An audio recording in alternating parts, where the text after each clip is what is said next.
911, raise emergency. This guy's screaming like crazy for help. I think it's a psychologist who might have had a client who was nuts. It takes Jacob weeks to finally tell people, I didn't come up with the idea to kill Michael. Pamela told me. And when he starts telling people this, they're like, you were manipulated. And he's like, okay. He starts to get his mind around it. He starts to say, wait, yeah, I actually think I didn't want to do this.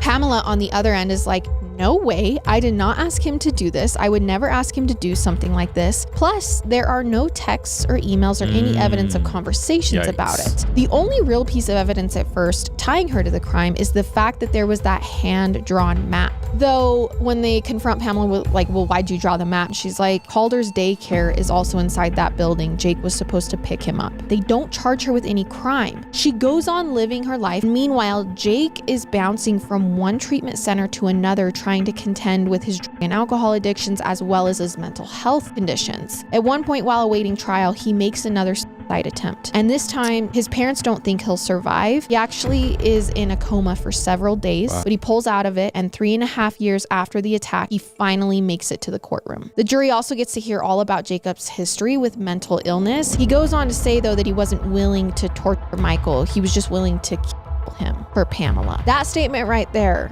was enough to completely discount the insanity defense. Like, he knew well enough to know, well, I don't want to torture him, but I'll kill him. They deliberated for less than an hour and came back with a verdict for Jacob Nolan, guilty of attempted murder. Ultimately, they felt like if Jake could back out of torturing Michael, he could have also backed out of the murder.